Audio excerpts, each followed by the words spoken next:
बुधवार 24 नवंबर को यानी आज जेडीयू नीतीश कुमार के 15 साल से मुख्यमंत्री बने रहने को लेकर सेलिब्रेशन के मूड में है।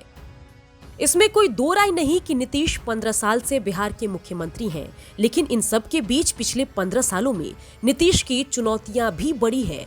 आइए जाने नीतीश की 7 चुनौती जो जेडीयू के सेलिब्रेशन के रंग में भंग डालने के लिए काफी है।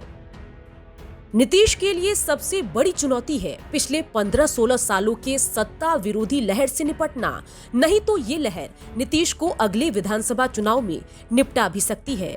2005 में लालू प्रसाद यादव की आरजेडी को सत्ता से बेदखल कर नीतीश कुमार ने बिहार के मुख्यमंत्री के तौर पर शपथ ली थी, लेकिन अगर 2005 में नीतीश के परफॉर्मेंस की हम बात करें तो नीतीश कुमार की पार्टी जनता दल यूनाइटेड ने 88 विधानसभा सीटों पर जीत दर्ज करके तकरीबन 20.46% वोट हासिल किया था।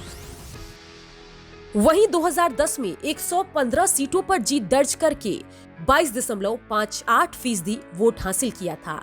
2015 में जेडीयू का वोट प्रतिशत घटकर 16.8 पहुंच गया और जीते हुए सीटों की संख्या 115 से घटकर 71 पहुंच गई और 2020 में जीते हुए सीटों की संख्या घटकर 43 पहुंची और वोट शेयर घटकर 15.39% रह गया। नीतीश कुमार के लिए उनकी बढ़ती उम्र दूसरी सबसे बड़ी चुनौती है।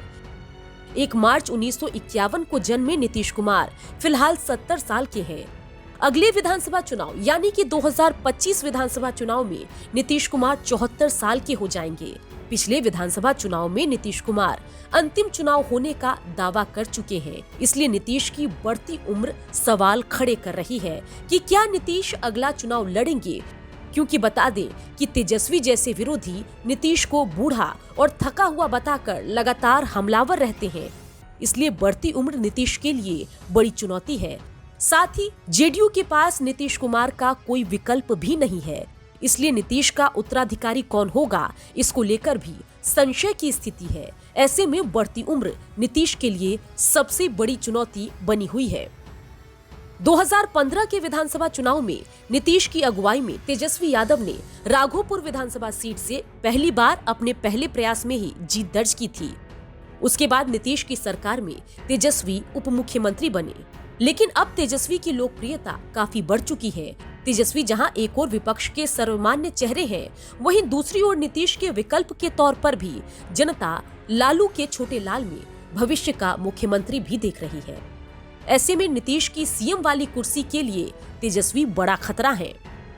एक ओर जहां तेजस्वी की बढ़ती लोकप्रियता नीतीश की कुर्सी के लिए खतरा है, वहीं दूसरी ओर बीजेपी का बढ़ता जनाधार एनडीए में नीतीश की बड़े भाई की भूमिका को चुनौती दे रहा है।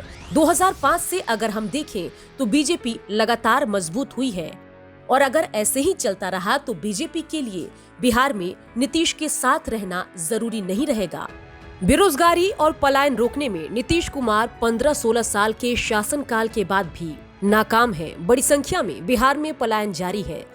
शिक्षक भर्ती सवालों के घेरे में है। साथ ही सरकारी और गैर सरकारी क्षेत्रों में रोजगार के पर्याप्त अवसर नहीं है। नीतीश कुमार की छठी बड़ी चुनौती है उनकी महत्वाकांक्षी योजना 7 निश्चय का सवालों में होना। नीतीश कुमार अपनी महत्वाकांक्षी योजना 7 निश्चय के बाद अब 7 निश्चय पार्ट 2 भी शुरू कर चुके हैं, लेकिन 2020 के विधानसभा चुनाव में चिराग पासवान ने 7 निश्चय को फेल बताते हुए नीतीश कुमार के खिलाफ जबरदस्त हमला बोला और नतीजे सबके सामने रहे। 2020 के विधानसभा चुनाव में नीतीश का प्रदर्शन काफी खराब रहा। नीतीश कुमार के 15-16 साल के कार्यकाल के बाद भी अभी तक सभी घरों तक बिजली, पानी, सड़क, नाली, शौचालय, स्कूल, कॉलेज जैसी सुविधा नहीं पहुंची है। मुख्यमंत्री के 7 निश्चय योजना से जुड़ी गड़बड़ी की कई खबरें आए दिन सुर्खियां बटोरती रहती है। नीतीश कुमार की 7वीं चुनौती है शराबबंदी का फेल होना। नीतीश कुमार ने बिहार में शराबबंदी करके महिला वोटरों को अपने साथ लेने की कोशिश की, मगर अब भी जमीनी हकीकत ये है कि बिहार में जहां एक ओर कच्ची शराब से मौत का सिलसिला जारी है, वहीं दूसरी ओर विदेशी शराब भी मिल रही है और लोग पी भी रहे हैं। ऐसे में नीतीश की शराबबंदी विपक्ष के लिए मुद्दा और नीतीश के लिए सर का दर्द बना हुआ है। बेशक नीतीश की पार्टी आज बड़े शौक से 15 साल बेमिसाल कार्यक्रम तो चला रही है, लेकिन ये 7 चुनौती ऐसी है जिस पर नीतीश को सोचना होगा। ब्यूरो रिपोर्ट, बिहार तक।